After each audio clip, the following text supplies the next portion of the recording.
Hey guys, it's me, Lady Hippy at the bar. There is, as I always say, for entertainment purposes only. If you have any idea that you want to see me again, hit that like, hit that share, and maybe subscribe on that bell. It's free. Take it down real easy. If I can take it down, you can. I can say what I'm gonna do. Actually, I seem to have a few viewers, and they come in and out, of course. But I haven't got a lot of feedback. And again, I think that's because A, I'm not a celebrity, and B, I don't probably have the paradigms right for the right time frame. So I'm still considering doing what like a few others do. And I don't like that idea. Sorry, guys. It's a nasty habit some days. Um, I'd rather not plagiarize, so I'll be surfing to find them. I mean, they're out there. It's not plagiarism. I mean, they are to be seen. Uh, History, Gaia, you know, paranormal, all that's in there. But I really, really, really wanted to keep the channel in more control of just what I have to offer and what you have to offer. So everybody gets a lecture every day from me if we don't pick one. And I see we're just my mic is giving me fits this morning, and I don't have a protection team. I am it. So let's see if we can't keep from echoing. I do have live chat out, so you can drop a line if you like. Even later on, I don't think I dropped yesterday's into Facebook. I got busy, and then I fell on my face. No, no, literally. I used to think it was just a simple fall on a floor, and I would get up, dust myself off, and we're good to go. That's not exactly true. And yes, I'm fidgeting again. I always fidget. I don't like really to stare at myself and talk, maybe. In any event, um, so I've been rather stiff. I struck my head against the headboard. I think I told everyone yesterday. But I do have to say that at my age, I was thoroughly surprised at feeling like I was in a train wreck when I woke the next day. And that hasn't really gone away. So you forgive me if I move a little stiffer than used to. Although I must say, I did grab me a little stiffener. Yes, it is incredibly early in the morning, but it's been one of those days. Why, I don't know. I never catch on to that. And my necklaces never seem to sit where they're supposed to. I changed this thing, I think, 3 times this morning. And because the minute you move, see, I'm over here. All right, hold on, guys. This is going to bug me if I don't. That's all right, I guess. Close enough. Uh, in any event, watching the news, they're still going after Israel in the courts of attempted genocide. I'm not even sure what it is. Um, I've been horrified as well by the obliteration that I've witnessed. But I was just horrified much more so on what was released that took place on October 7th. So at some point, they have to surrender those hostages for God's sakes and just stop. This is killing you. This is killing your kids. This is killing your grandkids on both sides. And I would have done exactly as the Israelis did had it been me. But it's not just me. I don't know if I would have carried it to this uh, extent. Um, I said the day before yesterday, I think it was, that I didn't want to see any more baby body bags come out anywhere. Anymore. It's enough. It's the 21st century, for God's sakes. This is a 25-click piece of land, a kilometer or miles. This is a very small area. They had like 3 million people living in those 4 miles, for God's sake. There's nothing standing all the way back to Rafah. And again, I think if you're coming like down, it's not like it is across. It's probably about 75 clicks or so. But Lebanon is hitting the northern settlements of the Israelis, so they've got 100,000 displaced. And they had already removed anyone that they thought would be in danger on the Israeli side. Excuse me, on the northern border and along the Gaza Strip that were fairly close. When I viewed what was happening for weeks, and I reach out there and I watch in particular one young IDF soldier who does do the briefings, and then there's another young man in a tie who does press conference briefings. And I like the boy, the veteran. Well, he was on active duty reservists, as most of them are. I like listening to his reports, and I was very gratified to see it gotten to go home to his wife and children, and he was okay. But that's not true. I think we're up to 500 lost on the IDF side now, and thousands of Palestinians have nowhere to go. They have nothing left. It's not Zionism. It was. I keep hearing that term, and I reflect back to the 49 reels or 45 reels of what was going on in Germany in World War II and other places, but mainly Germany had the propaganda war going, and it never stopped. And the German people were not subjected to what has happened for the last 75 years of the Israeli people. They didn't get bombed and things even until 44, 45.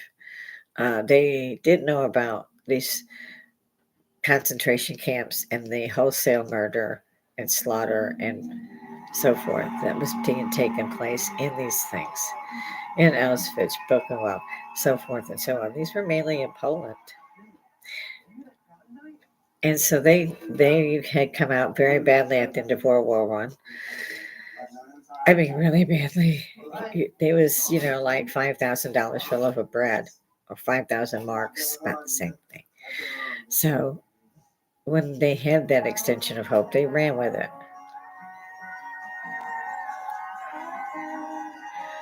I don't know what else I could say to say it has to stop. The Palestinians themselves, at some point in time, when they see these people run through their hospital in women's clothes, carrying RPGs, AK 47s, grenades, you name it. And they're living in a tent city in the parking lot of this last hospital that's on Gaza Strip. Why didn't these men, and there's a lot of young men there, go behind them, pretend to be idealistic, pretend to be happy, disarm them, take them captive, and hand them over to the IDF? This will not stop. It's just not going to stop till they get their people back. And they know that Hamas is never going to operate out of the Gaza Strip again. And those are two things I don't think can be done. I believe many of the hostages have died from lack of medical attention and so forth and so forth. I saw this morning where the Red Cross had dropped off packages of have to have medications, like for those who are diabetic. Excuse me. And they were supposed to have been delivered to the hostages. And they found all the packets with the people's name and picture on them. They never got them to they never tried to get the hostages. I don't know what the Red Cross is doing, and I don't know where they've been for going on the third month almost. Where have they been? Why did they get these medications and not give them to the hostages? As badly as this has gone, why haven't they given up the hostages? Why haven't they women? There have been many that have surrendered that are Hamas. This is killing their families. And both sides are using the terms that I don't like. which is basically they go or we go. Now, Hamas trains their kids. I saw the training camp this morning, and I thought I was a kid when I went through my training. Not so much. These are kids 6, 7, 8 years old. And the last time I heard of that, there were two wars that I heard that children were fighting and dying, and that was Germany, and that was our Civil War. One particular thing about the Civil War stands out in mind is they had to cross a school that was a military school, and they gave all the students weapons, and they just cried while they killed them because they wouldn't stop. They wouldn't stop, no quarter, which is another one I think of sometimes, which would be the Alamo. There was no quarter. And this is basically what is being said by the IDF. And then again, I can't say I blame them at all. I don't know if there is any blame on either one side. They both have valid reasons, apparently. The one side thinks the other side is trying to kill them out completely, and vice versa, from what I understood this morning. Is the darndest thing that neither side could seem to find a reason for this wholesale slaughter of a country. Yes, there were tunnels everywhere. Yes, there were terrorists everywhere. Yes, these terrorists are using the Palestinian civilian population. The civilian population is dying. And the only thing I can see, if it were me and I had left or couldn't get out, because these guys are going from like back to another city, back to another city. I saw a woman walking with her.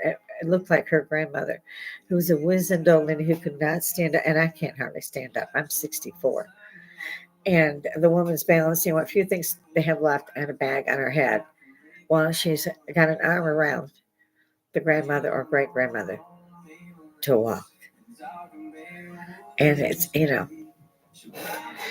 crying doesn't do any good when you see these scenes, but they have to be witnessed and testified to. It's the same thing to me when I visited these places, this history. It really happened. I've been there. It's horrific, and that doesn't even describe it. But what happened on October 7th almost makes the Nazis look like Boy Scouts. Now, I know that they're going to my cats. He's really loud in my headphones. I'd say I'm sorry, the cat or the cat. I'm just. It's like, oh, mom's busy. Let's do this. Because if I look at them or turn around and look at them and they see me looking, they just instantly stop. They're like little kids. In any event, as I was saying, we all need to speak up. We spoke up during NAM. I lost many cousins there. I had except for KIAs and MIA bracelets. Vietnam was why I did enlist. And, at such a young age that I had to be deployed into because I wasn't even of an age where a parent could sign the permission, which I finally got to. But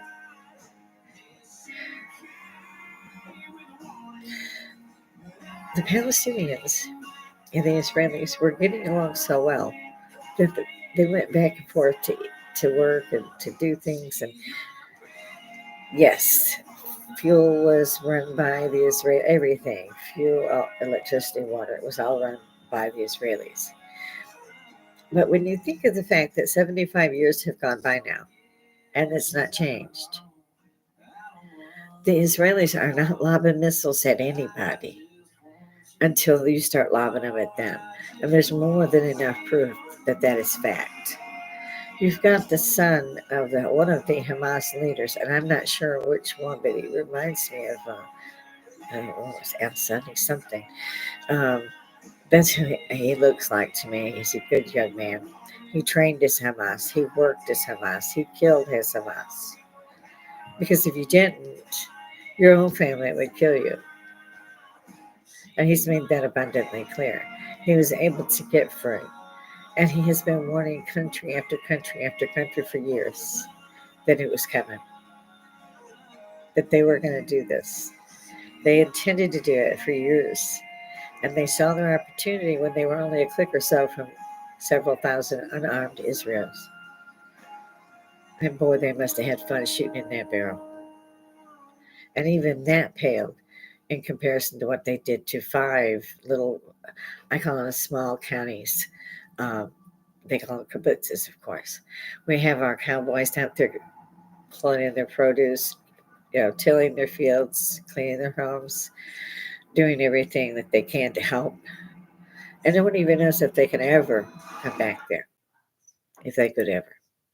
And I think one of the only reasons that they would be able to come back there would be they're not being hit with missiles every other hour. And it obviously was true because they put blast rooms into their homes. Their only mistake, if you ask me, the only mistake they made was the idea didn't even know they had the ball, let alone dropped it. And I'm very, very, very disappointed in Mossad and the IDF on that count alone. Had they been armed, had they had 50 clips loaded, had they had grenades, had they had RPGs in those blast proof rooms, because they had shutters of metal that locked them down, they could have fought back. The ones that died that day that were officers, they had like a little gun. They had what they now call a long gun. They had nothing to fight back with, and they died anyway. They died fighting on their feet anyway. But they tried. There was also a training unit. We'd call a fort. I'm not sure what they call them, but say Fort St. Houston or something. And there was a new group of women, new company of women had come in. It was a holiday, so the others were off and out and about in town. And there was I believe it was a lieutenant, the only man that was still left on the base. The rest were women. And he managed to get them to the weapons, and he managed to get all of them weapons, but he was killed doing so. And those women fought for 12 hours straight, and they didn't lose each other. And they saved a lot of people, including themselves. And they still felt that they had done nothing. So there's the fact that you had a few people that could fight. Maybe that's why the massacre stopped at 300. Or no, I'm sorry. I think there was only 4 or 5, and that never. Oh, it was only 400 or 500, because the major casualties and the hostages mainly, although some were taken from the Gov uh, desert, but it was mainly from the kibbutzes. They had said that one woman with a baby who was 9 months when they were taken, this is over a year now. He's now over a year old, and a 4 year old. And they said they threw a blanket over her head, and her and the 4 year old and the baby were walked out of Nasser Hospital because the Israelis said, get your people out of there because we're going to come. We know the tunnels are there. We know you have weapons there. We know you have Hamas there. And we are going to find you until you stop or dead. And these people use these soft targets to keep the Israelis from attacking it. And at some point, the Israelis finally snapped and said, this far, no further. And that's the way it is right now. And everybody can talk peace treaty till they're blue in the face. I've never believed it. The accords with Jimmy Carter, the accords with Clinton, they don't care. They can say peace all day long. Oh, we signed the peace accords. We're on TV. And they went straight, I guarantee you, they went straight back to their country and started firing missiles to celebrate. These people are not, they're evil. I'm not talking about the Palestinians. I'm talking about these people who are Hamas. And I've seen the kids being trained.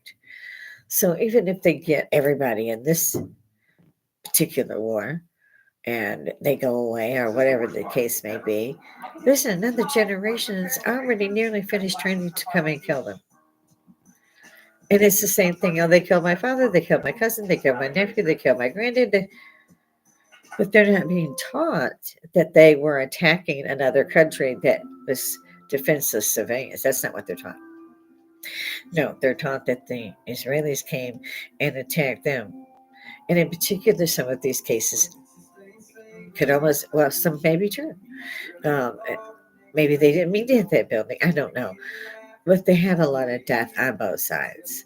And the next generations that are coming up, especially in Palestine, feel that they have nothing else that they can do but fight back to save their family, to save their country. It's, by the time I watched a half hour, I've got a headache. Because it seems like there's no solution. My entire life, they've been at war. And that was just one of the nations. Palestine is not the only nation. Palestine is so poor where they get the money. They got the money from us. They call it UN Aid Relief, UNRWA. But they get the money to build those tunnels. Do the UN again. All funds should cease going to the Middle East, period. And for another, you can't go and help one country because they're fighting and this one doesn't have a home when you don't do anything about the one of us who fought and is now living in the street.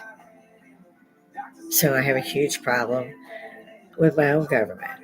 I can't say, I mean, I would, if my country needed me, I would grab a weapon in a heartbeat. That's not the case. The case is that they're stealing from the people openly in our face while raising our taxes again. They doubled everything during the pandemic and then they raised it again. Gasoline in some places is $5 and $6. Here it's over $3 again. Understand that Biden has nearly depleted our reserves of fuel as well.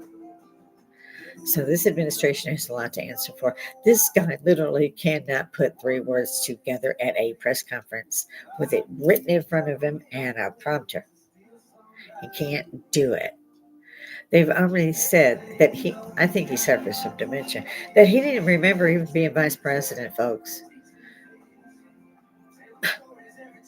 If somebody did hate America and they're out there, trust me, they missed their time. They missed their time because 9/11, we think that was bad. Oh, no, I've seen much worse. And we've been lucky. But with what's going on now, with, you got to go around your elbow to get to your rear end, they don't have a clue. That none of them know what's going on apparently in the White House, except that poor Joe needs a hand to get to the bathroom.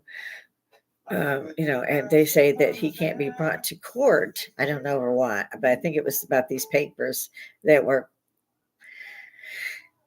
high clearance, we'll say, which is what they got Trump on. They raided his house when he wasn't there. But Joe is not fit enough to be put on trial. But he can keep running the country when there's wars going on and they're popping up everywhere in the Middle East and the Ukraine. And we've got a guy who doesn't remember being vice president. Well, for one, it's embarrassing, for God's sake. We're Americans. This is why we have a system. He's got to step down. We don't call it abdicate like the others do, but it's the same thing. And I mean, the honorable thing here, even if it could be done, I'm sure it can be, without impeaching him, which has been overdue for 30 years, if you ask me. 45 years plus they elect this guy. Come on. I don't believe for a second that anybody I've ever met voted for this puppy. I mean, come on, Cupcake. It's not rocket science. Get him out of there. Now, the giggler, I don't know what the heck she would do up in there. That gives me sleepless nights. Not that it's not nice to see a woman in office, but I prefer if you put a competent one in. I didn't know y'all were going for comedians for the top jobs. I'd applied for that sucker. You got to go. Comedians to the left for vice president, comedians to the right for president. And I have asked tons of people, did you vote? Did you vote? A few. Right, but yeah. Oh, we can't say how we voted. Yes, you did. You have. That's the other thing I think is so stupid. We're gonna go in and draw that curtain because we're gonna have our secret ballot and come out wearing our hat and our t-shirts and our tennis shoes and all the artwork that we put on that to say who we want to vote for. What? Seriously, I know maybe again that I'm on the wrong time frame, and I do try to drop it. I'm gonna get better at this. I promise. It's not easy just to sit up and think, okay, I'm smart enough to talk about this. I hope. Technically, I'm more of a joker. So now that we've got that depressing bit out of the way, I pray for both. I pray that this ends today. I wish it ended yesterday. I wish it ended and they never went in. But I also made sure that I would be a witness to what happened on that day. Just as I'm a witness for what happened for almost, really might as well say 5 years to people under German law. And I don't want my kids to be one of those. I don't want my grandkids to be able to say, I had to witness this. I don't want that. Now, I've already seen my grandson. He's already back out a veteran like me. But that was a long, long list of prayers. And he went to Korea, did not go to the field. He wasn't in theater. And I thought he would be because almost everybody that went was sent to one of the two. Um, I wouldn't have left Afghanistan that way. Oh, I left, but what killed me, not just that we left all this stuff there in Air Force Base, but what killed me was the people trying to get out. I remember Saigon, for God's sakes. Yes, I am that old. And I watched as these kids, teenagers, break through, run across the tarmac, jump on the wings of a plane that's already going, and then watch them fall to the earth and die. That's how desperate these people were to get out of Afghanistan. And I thought I'd never see anything as bad as what I saw happen during the time of Vietnam, which they wouldn't even call it war. You know, you put in Army, Navy, Air. Most of us think that's a war. It really wasn't. It was a police conflict. I don't even think those guys had police. Again, most places that we seem to target, this they were right for. But the point being that the places that we seem to target have flip flops and shorts. If you can pull out of a country like Nam the way they did, and Afghanistan the way they did, what the hell were they doing there? Now, Afghanistan, I've since learned, is they wanted to know what was going on. What was going on in Afghanistan? Russians, Huns, Russians, British. You know, what's going on here? These guys have a couple of goats in a mountain. What's going on? They have a lot of minerals. One of those is what they make the chips that run our stuff with. So that's what they had that was valuable. That everybody wanted. That's just one. You know, when there's a war, the only people that make any profit are the ones selling the weapons and the body bags. The people don't win. Even if they say, oh, this side won, this side didn't. No, nobody won. And nobody's going to. If you have problems, if you want some, negotiate, be grown ups, put on your big boy pants. You don't go after a schoolhouse with an RPG and say, oh, we're not terrorists. We are defenders of our nation. No, that's a blooming terrorist. That's kids. And they weren't hurting yours. It's enough. I keep saying this and it makes me so angry every morning when I see this. Stop it. Stop it for your kids' sake, your grandkids' sake, if you're to have any. Now, Egypt built the wall. Like I said, we should take some lessons from those guys. They got that sucker up overnight. I mean, literally overnight. They had that thing up. But now they denied it, but they have been putting up tent cities out there, which is what I said. I mean, this is a continent. It's not just little countries. If Egypt lets them through, let's say maybe stay there a little bit until they get on their feet or whatever. I mean, I don't even know what to think or what to do. These people have to go somewhere. Tents don't help during a bombing. They don't help really, period. There's a million, almost 2 million people there, and there's nowhere else for them to go. Hamas knows that. So they're hiding in there with the refugees, just merrily running around.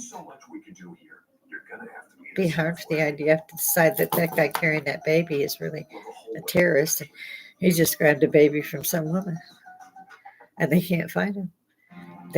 They'll shoot a woman in the face at a heartbeat.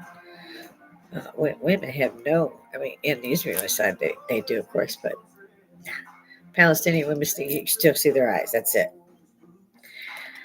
But that's their country, and those are their laws, and they are respected, and they should be. Same on the other side. But this wholesale slaughter that both sides are guilty of. And I really can't say so much that Israeli is guilty of that because I've seen them give them times they're coming through, open up safe corridors for them. They let the aid trucks in that were taken by Hamas. The medicine from the Red Cross never saw the person whose picture and name was on it. They say that there's 31 or 33. I've heard two numbers that have already died, and they just left their bodies in the tunnels.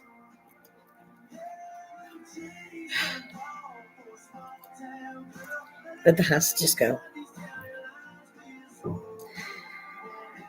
I'm praying that Egypt is putting all these up so that they can open that border and let these people out. Africa is a big country. Somebody can help these people. I can't say that on their side is right at this point, but it's understandable because I saw the kids.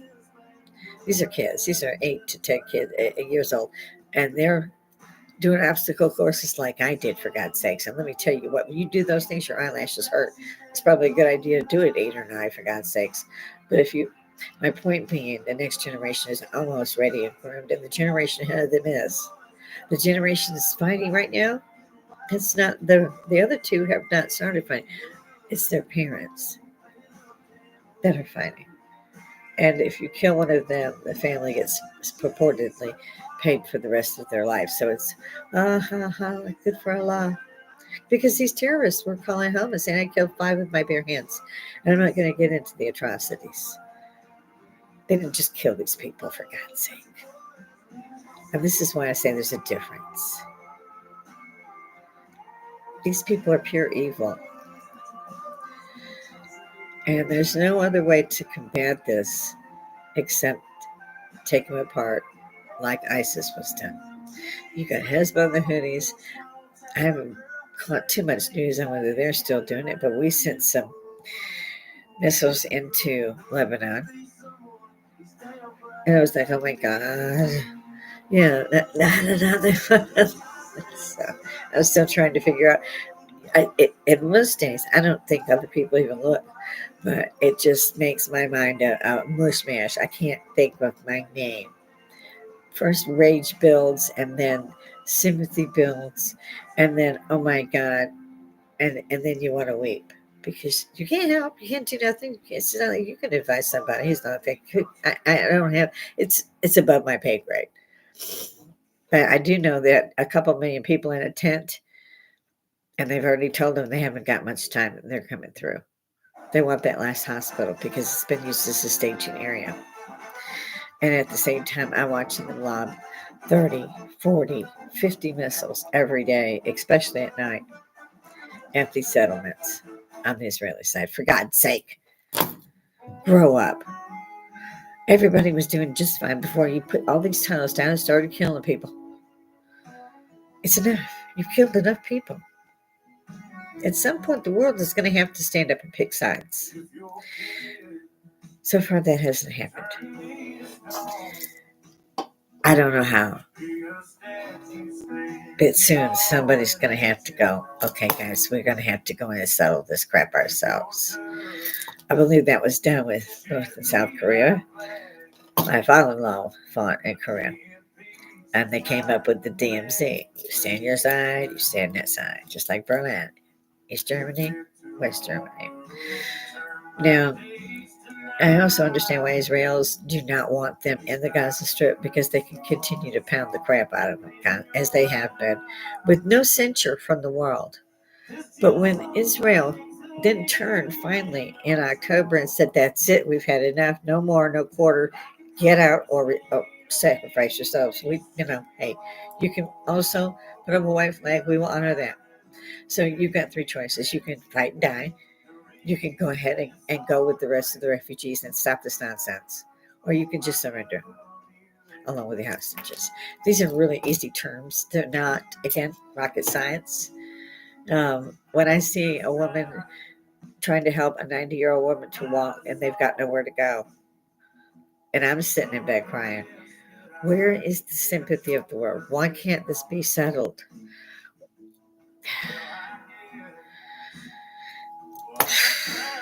It's just too much some days. So I think I'm going to stop watching for a day or two because it really does bum me out. And then you go, of course, to my southern border. So you can say, well, this is a little much for me. I'm going to back off. Then you look at your southern border. How do you think it's doing, guys?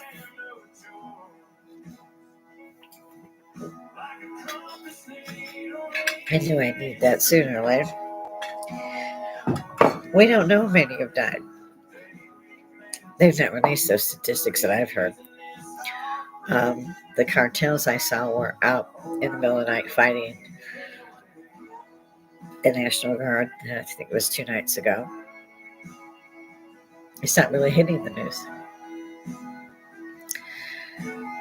New York City, I forget what it was they did, but they really PO'd the truck drivers. Now the truck drivers will not bring anything in and they won't take anything out. Now, I don't think the New Yorkers understand what that means. I really don't.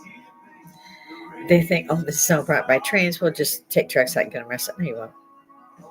It's not the way it works. For the life of me, I can't remember what started this one. But without those trucks rolling, without them bringing it in, bringing it out, it's going to get bad there within a week. And I just heard this, I think it was yesterday. And they think that it was bad during the pandemic. Those trucks are the lifeline. They bring everything. They bring what the restaurants serve you, the plastic fork you used to eat it with. They bring everything to Walmart. Everything. And they take it all around the world. They might live in Arizona, but they're delivering in Florida. I married a truck driver. I've been married almost 35 years to a truck driver. I know how this works. And it's not a light threat what the truck drivers have said. Now they have a lot of big trucking companies, big ones, and these are probably just the independents, and there's not that many of them left. But it's very serious because this is how they pay for that truck. And if they're not going to go get that stuff, and if they're not going to bring it to you, even if you have the bigger companies that will work with you, I'm assuming it's not going to get better very quick, guys. I have to do a deeper dive to find out what in the world the New Yorkers have done now, other than being sanctuary cities and letting in. I mean, that was the thing I said about the governor Ron DeSantis before he was running. But I don't. This is another reason I like him because they were bringing these people in at 3 and 2 in the morning. On a plane, on a bus, or however they could send them in, and just drop them in your country. And not your country here in a particular state, the same thing. Um, he took, he turned around and put them back on the bus and sent them to Martha's Vineyard. Love that. I would have actually voted for him, but he tossed it in for Trump. Uh, the the the gods that were running that trial, they didn't have any judges. They had a couple of gods.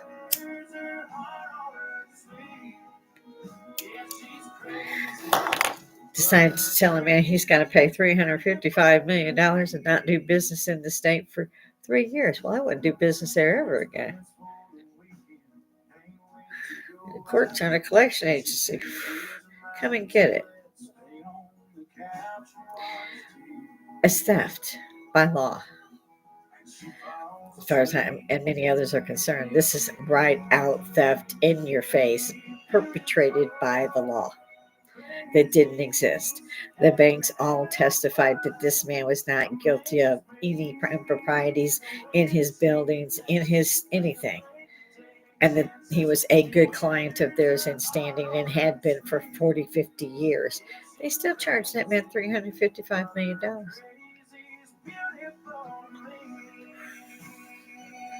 Why? Why? What was their legalese on that? Anybody? Yeah, I didn't find it either. So, we have all kinds of crap going on. It's not even close to Friday. I said, okay. There was the thing about the moon landings. Now, I grew up with all this. They show the boots and the boot print is different than the boot prints, supposedly on the moon.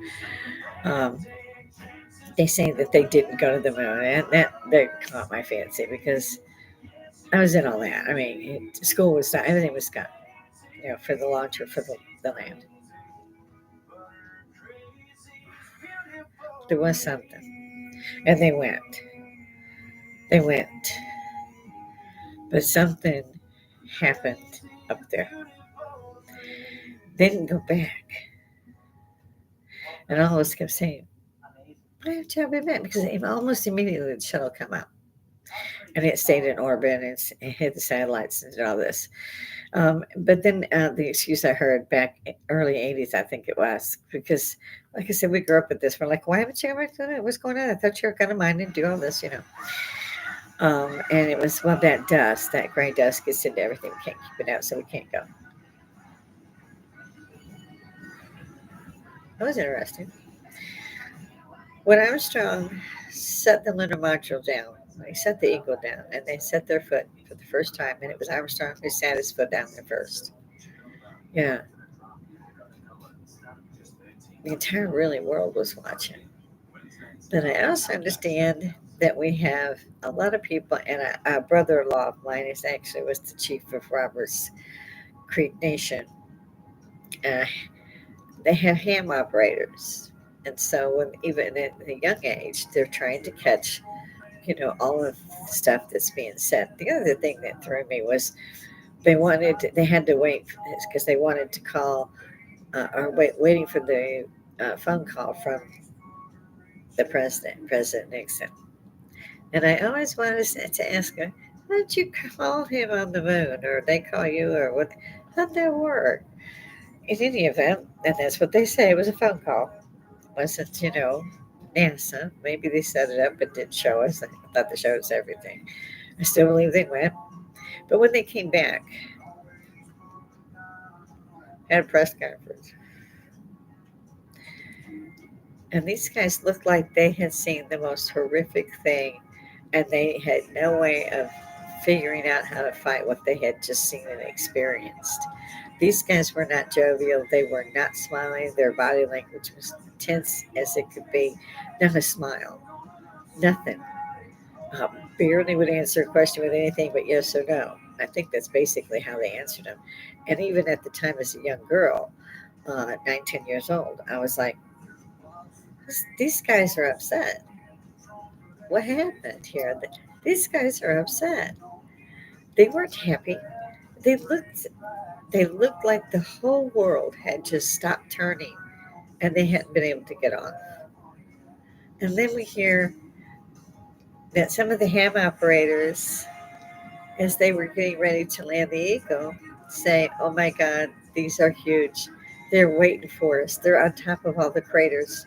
These are massive ships. We're not up here by ourselves." And then switched them over to the medical channel.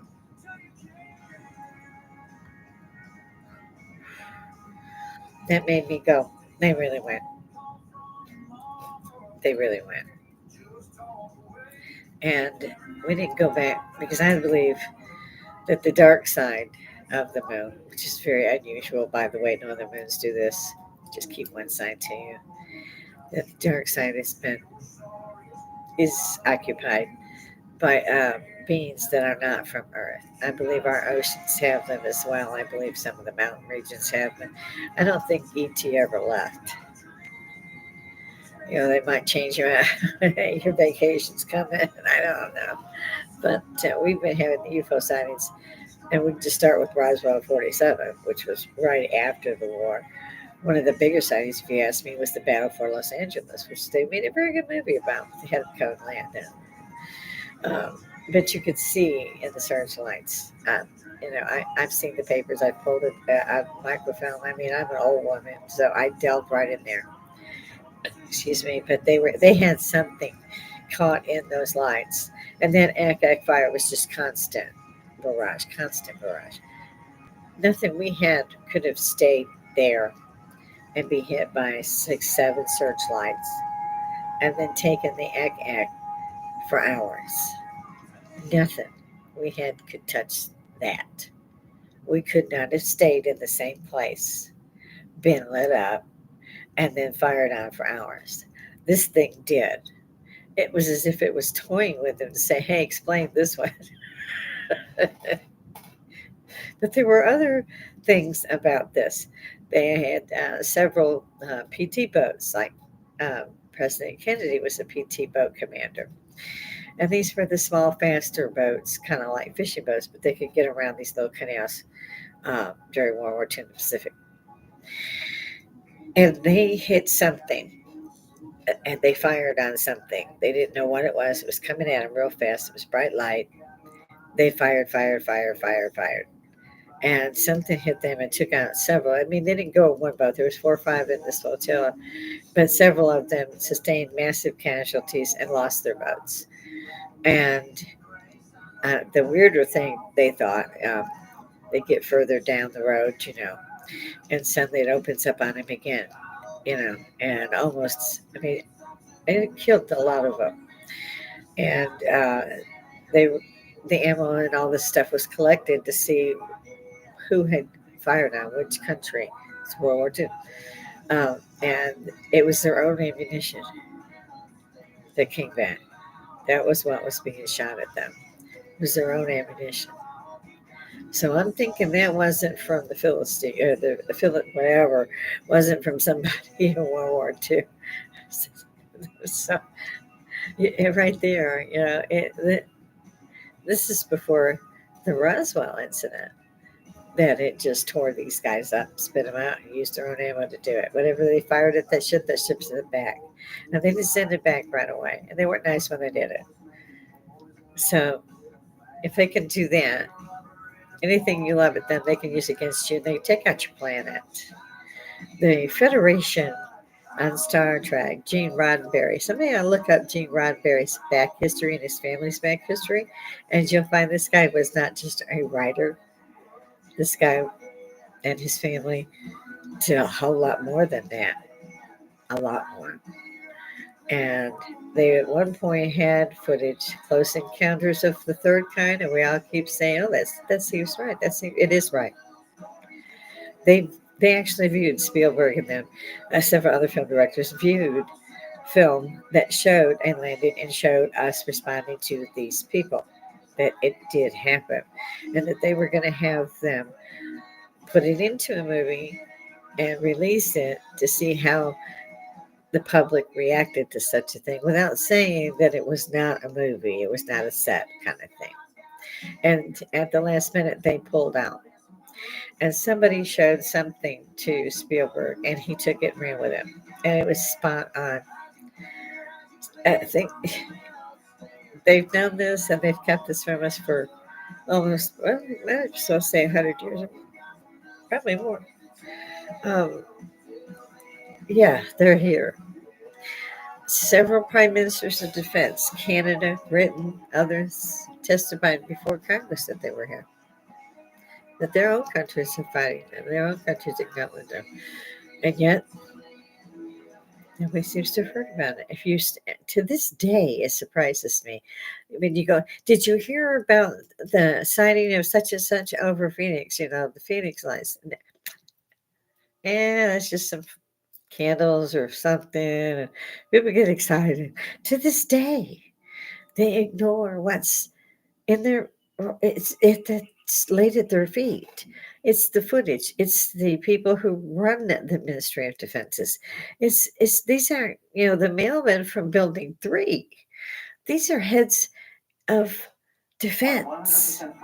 They had no reason to come and testify before the Congress if what was going on was not real and a major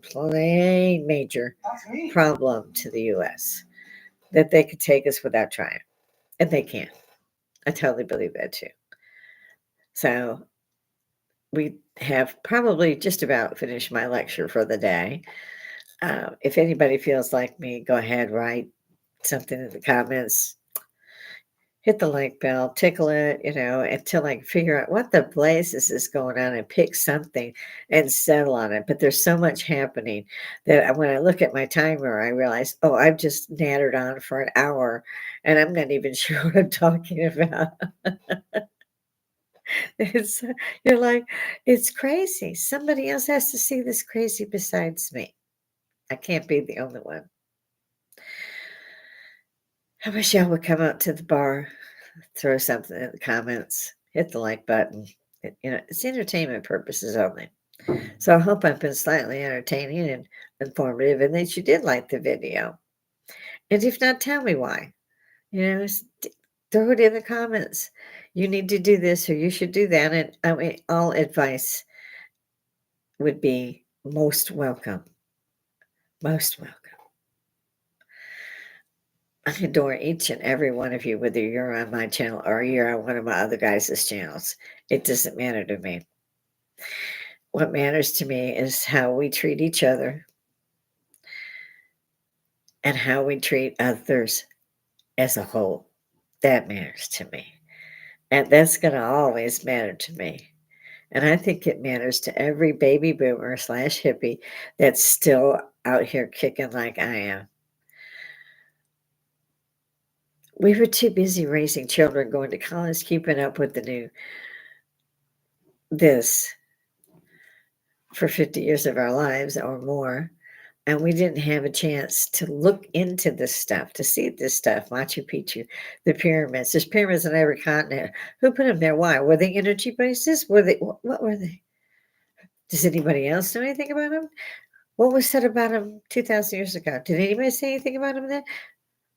Again, you have to pick and choose because I'm trying to keep mine under an hour, and there's so much going on that it should take me a year or two of coming out almost every day and saying, did you guys get this?